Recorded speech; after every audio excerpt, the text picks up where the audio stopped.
Welcome to Talking Heads on USA Global TV, starring the one and only wonderful Dr. Jacqueline. It's a prestigious place where world-class influencers and experts meet, and where you'll find the most trusted advisors and coaches for all things in life and business. Visit usaglobaltv.com to sign up for our newsletter, get the value you need, and be first in line to learn about events and giveaways and other valuable content. Connect with us.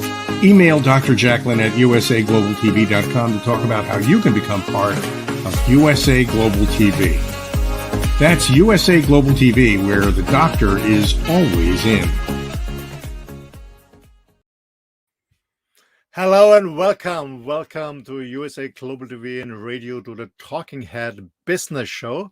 My name is Roland Friedl, and I would call myself an entrepreneur, which is a businessman who is not only taking but also giving back. And that's what I do since many years in different areas.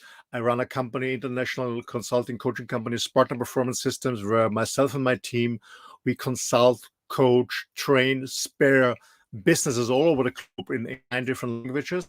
Huge companies like Xerox worldwide, like OpenText, construction companies, technology companies, IT companies worldwide, and also startup companies. That's my main focus. And besides that, I do a lot of men's work, environmental work. So, for example, tomorrow on Wednesday, there will be the Walded How. I show for men. I'm an apartment, and every 2 weeks we do the Earth Show, the environmental show. But today we're going to focus on the business. So, yeah, before we bring up the slides, actually, we skipped last week's show. Sorry for that. The reason for that is, because the topic is called helping customers manage change through innovation. And I split this huge topic, by the way, which I trained to many companies, and I'm writing a book about it, and hopefully it will be released at the beginning next year. I split it into 12 episodes. And 2 weeks ago, when episode 5 I was talking about commercial insight, and I thought in my preparation time, maybe I split it in 2 parts, and then I brought all the necessary content already in episode 5. So there was not much content left for episode 6 that brings value to you. So we skipped it last week, and we're going to continue this week with episode 7. When we bring up the slides, you will see it's called Buyer's Journey. And this time it's really part 1, and the next week there will be a second part because I already prepared the presentation. Okay, so bring the slides on. We start with the slides. Yeah, as I said, for the next 25 minutes, main topic is helping customers manage change through innovation. The reason for that is why I brought it up is because actually all businesses, doesn't matter, huge international ones, mid-size or single entrepreneurs, or startup companies, many suffered because of the pandemic that happened the last 2 years, and now with the economic crisis we have, the energy crisis, the food crisis, the war in Europe, and so on. And it's all about bringing new innovation to your customers. Especially, we all know when we want to not only retain an account. Of course, when we want to retain an account, we need a good customer experience to improve loyalty. But we want to grow an account, we have to bring new innovations. So we're already in number 7. For those of you who maybe missed the other episodes, don't worry.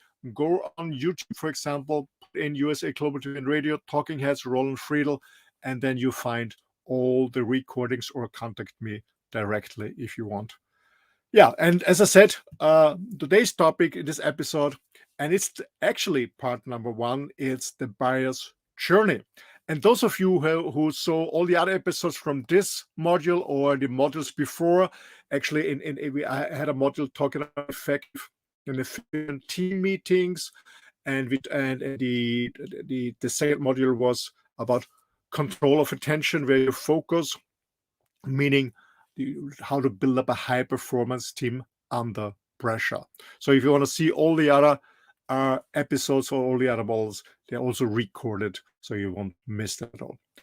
Okay, those of you who already know how I'm working, I always split a topic. It doesn't matter if it's a training, it's a consulting, even it's an inspirational speech or an impulse speech or whatever, a lecture, I always split it into why, the what, the how, the what if. What do I mean? We talk about why it's important. What's the motivation behind it? Why we should have a deeper look at it? Why we should learn it?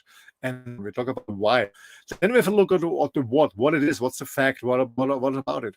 Then we talk about the how we do this, how it's been done, and the what if means, yeah, how can I maybe implement this in my daily life, or at a business case in my daily business. So when we talk about the buyer's journey, and we talk about the why is this important, why we should talk about it, there are many reasons. First of all, what I strongly believe is that focusing on the buyer is a better approach than focusing on your vendor side. Most people and has been trained or sold stuff as a salesperson and focusing on their seller's journey, but actually it's all about the buyer. And especially when you keep in mind that the last 20 years or 30 years, when internet came on, with this online shop, it was a tremendous shift from a seller's market to a buyer's market. Buyers have more options. They have access to more information, and they have access to a wider market worldwide with suppliers. So it's a good choice to focus on the buyer instead on focus on seller's journey. So the buyer and the vendor's journey may not align. And so it's first of all, and we go deep and deep in this, focus on the buyer's journey. And the buyer's journey is not usually vendor specific. So what I mean by this is that high sales performers align their sales activities with their customer, what I call buyer's journey. So this is the process all buyers go through. It's the 6 steps, we can see it later, go through to become aware of, evaluate, and purchase a product or a service.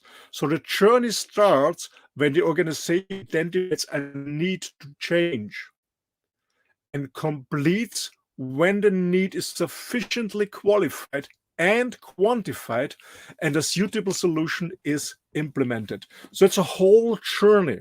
Okay, this is 6 different steps we will see later. So I repeat this because it's very important to understand, very deep look at it. The high sales performers align their sales activities with their customers' buyer's journey. It's very, very important. And the customer journey, this is the process all buyers, doesn't matter. Now think about it, when you buy a cup of coffee, you will see it's the same journey. Or even you buy maybe a car or whatever it is, you will always go through the steps. Okay, so the process all buyers go through, that's the buyer's journey, to become aware of, maybe to become aware there's a new product, there's a new coffee shop around the corner, or a new car coming out with a new technology or whatever. So becoming aware of, evaluate, and purchase a product or a service. And as I said before, the journey starts when the organization or in a B2B, we talk about here about B2B business, but you see it's the same. The organization say, okay, a customer identifies a need to change and completes, this journey completes when the need is sufficiently qualified and quantified and a suitable solution is implemented. So as I said, okay, that's the why. So let's have a look a bit what it is. As I said, the journey consists of 6 steps with a logical order. What do I mean? As the journey consists of 6 steps in logical order to them, and the sub activities within the steps vary between, of course, industries and organizations, but their high-level arrangement and sequence are consistent across all of them. They may vary, of course, but the high-level arrangement and sequence are consistent across all of them. And there is also a likelihood of disruption, of course, that could realign stakeholders and change the buying criteria. So let's have a look at it, how we do this.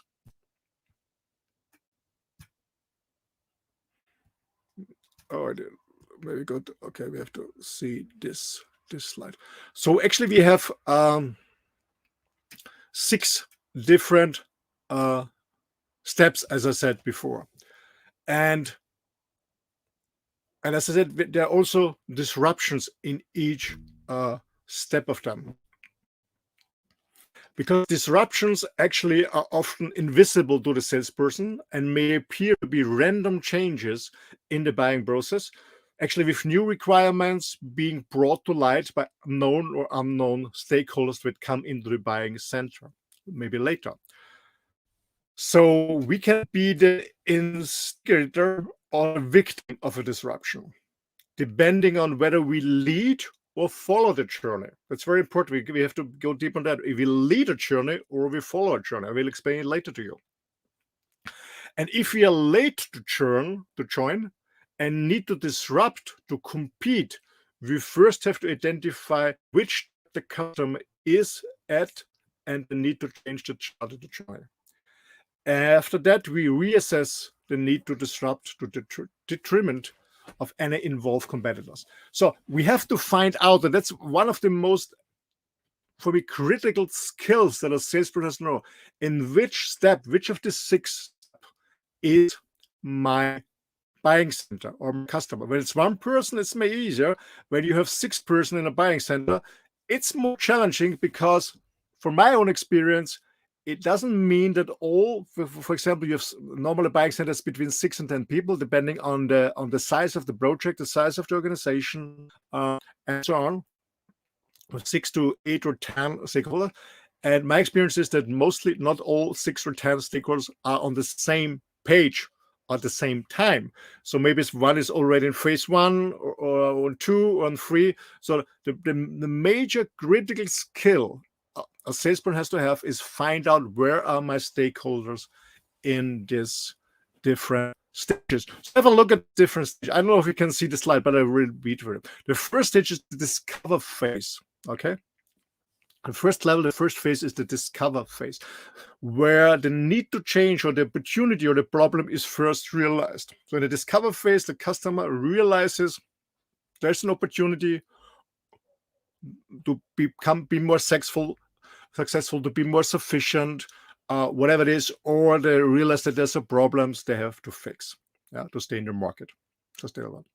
And in this phase, in the discover phase, decision is made to action, or to drop, or to delay because there are other priorities. Okay, so in the discover phase, in the first phase, there's a decision made. Okay, we have realized there's an opportunity we could go for, or there's a problem we have to fix. And in this phase, all the make decision. Okay, we go for it, or we don't go for it, or we delay it because we have other priorities, and we have a deeper look at that later. So that's the first phase, the discover phase. Second phase is the assess phase. And the assess phase, what is done there? First of all, the value of change is established. So they know, okay, we have to change. There is a gap. Okay, there's the goal we want to go. There is the current state. There's a gap between. We want to fill this gap. So the value of change is established. And it's very likely that solutions and desired outcomes are modeled already in this phase. Okay, not clear. They don't know about exactly what solution you're offering. That's not about, but there's a raw concept, about the desired outcome that is already modeled. And in this phase, in the success phase, the stakeholders, also called as the decision makers, are defined. So the stakeholders are defined, and also the success criteria will be defined in the assess phase.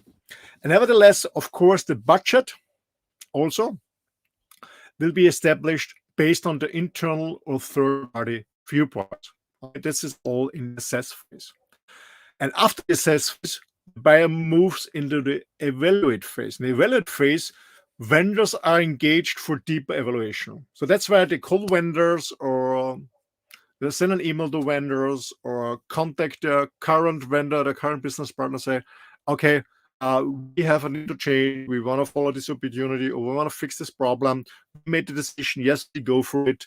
So we have established that we have to change. Stakeholders are on, criteria are defined. Stakeholders who have to be involved are defined. So everything is clear. Budget is there.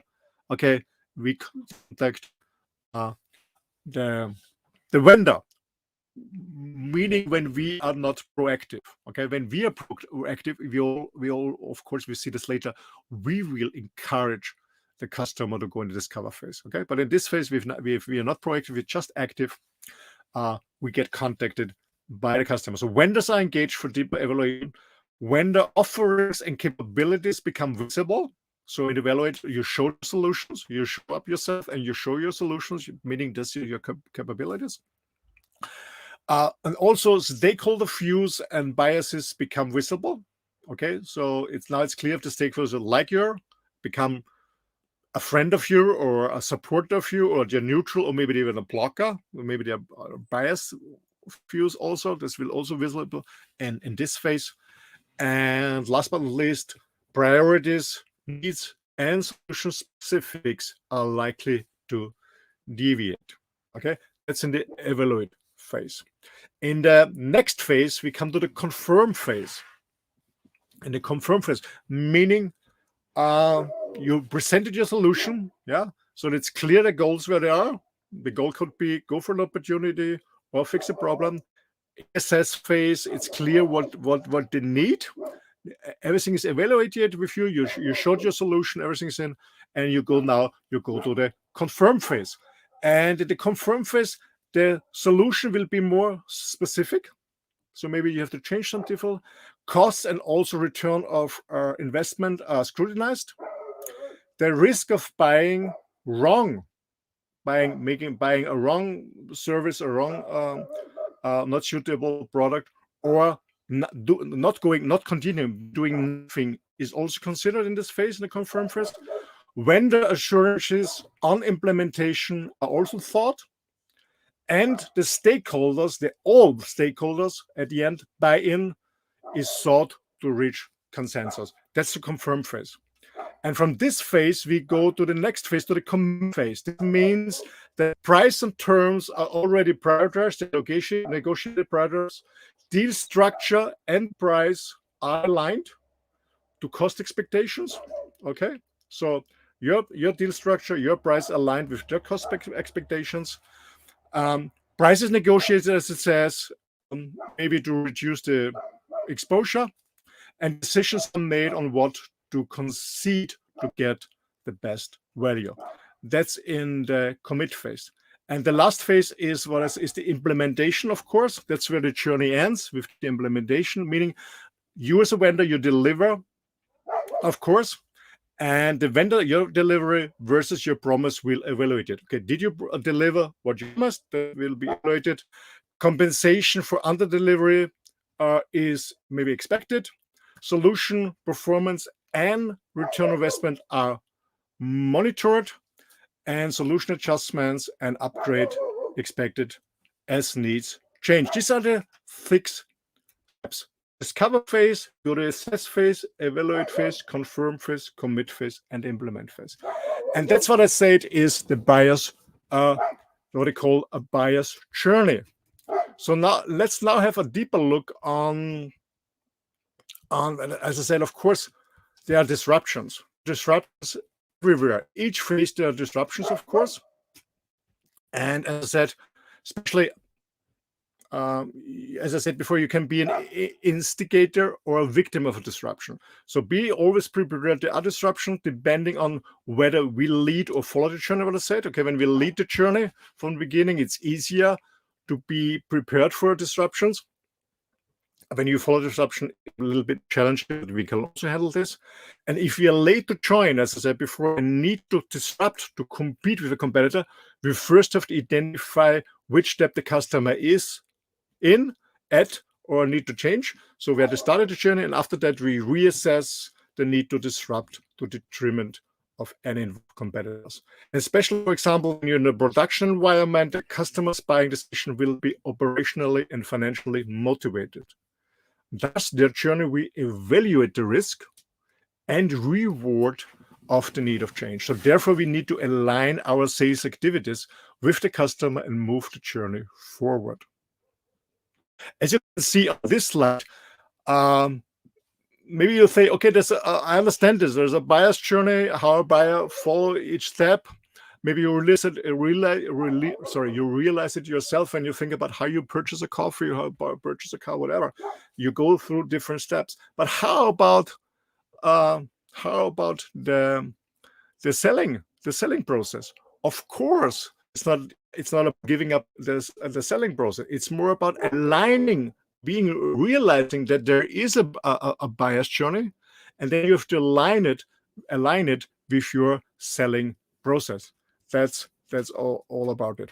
And what you can do is, maybe you remember 2 ago when we talked about commercial insiders, that you have a deep impact on this. When you look at the slide on the bottom down here, you will see that you have different options. So what you can do is, as I said, when you join in late, yeah, meaning when you're reactively, of course, but you're still a way to jump in. So when you join in very late, you can also disrupt the status quo thinking of customer. You can also disrupt the selling journey of your competitor. You just have to go back to the assess phase with the customer, and then maybe you go in the lead. Maybe you find out in the assess center something different that your customers find out. So you can always disrupt the process when you are reactively, meaning on the red line, you're late. Okay, you disrupt the status quo thinking by reassessing together with your customer. However, ideally, of course, we should aim to initiate the journey jointly with the customer, meaning from the beginning. So we should aim to initiate the journey jointly with the customer actively. Initially, we initiate for the customer proactively. That's what I mean in the beginning, in the discover phase. It's the best way is when you proactively engage for the customer. You find out about the industry through commercial insights, about the industry, about the brand, what they need, what there is going on, what trends are coming on, what challenges are they facing, and bringing new innovation into it. So you encourage process, you start the process, and then get the customer involved. Or you do it actively together with the customer. And as I said at the beginning, or you jump in late. When you're lucky, you jump in late without a competitor or with other competitors on the same phase, meaning in the evaluate phase, what I mentioned before. So the customer knows exactly, yeah, we have to go for an opportunity, we have to fix a problem. Yes, we go for action, we don't delay, we don't stop, we go for it. We know exactly what we need, we do an assess phase, we know how to fill the gap, and now we call different vendors and ask them about their solution, about their capabilities. When you're in here, fine, but maybe you contact the customer, he is already on the way, maybe not only in phase 3, maybe already before commitment in phase 4. And you can still disrupt the buyer's journey. You can still disrupt the status quo thinking. You can still disrupt the journey together with the competitor by reassessing, bringing the customer back in the assess phase by reassessing, and maybe doing a better job than your competitor. A different option.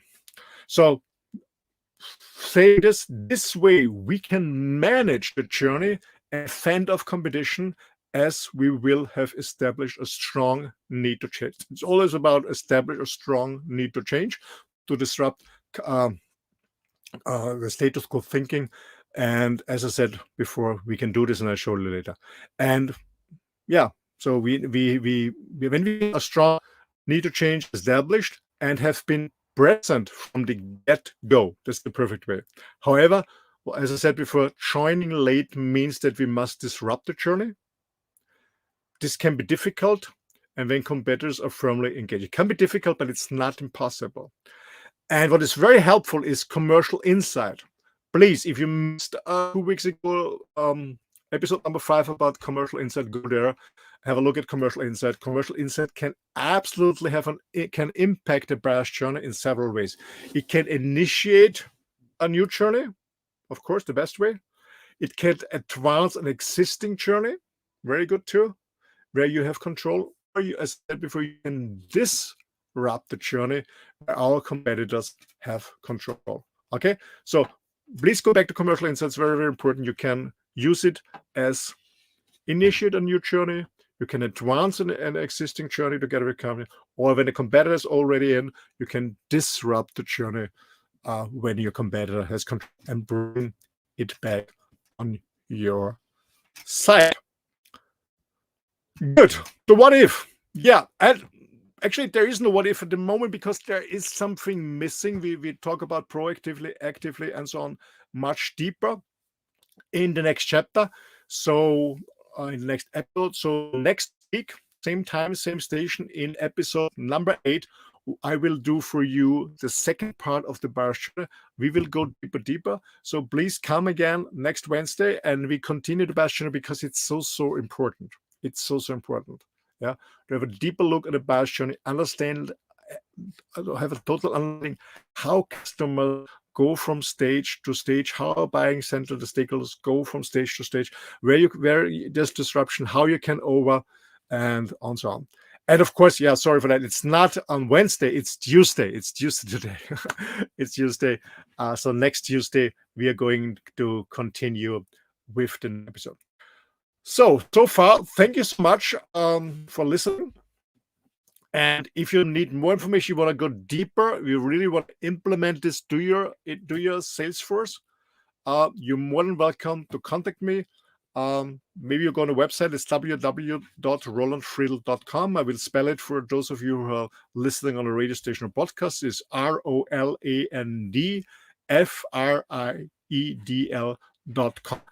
This is one way, and it's the easiest way. It's the shortest website. And there you're going to click on SPS, partnerperformancesystems.com. Please contact me. Myself and my team, we can provide you in 9 different languages all over the globe. What we did already for many international and big companies. You will also see the reference line there. So don't hesitate to contact us.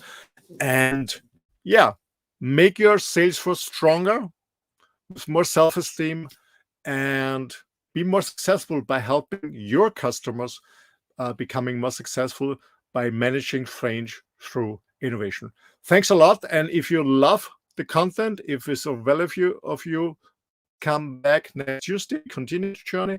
But also, I'm very happy if you recommend this to your business friends. Thanks a lot. So far for the day. I wish you an amazing day, a lot of success, a lot of fun in the business, a lot of good customers, good customer retention, but also successful account growth. Thank you so much and see you soon. Bye-bye.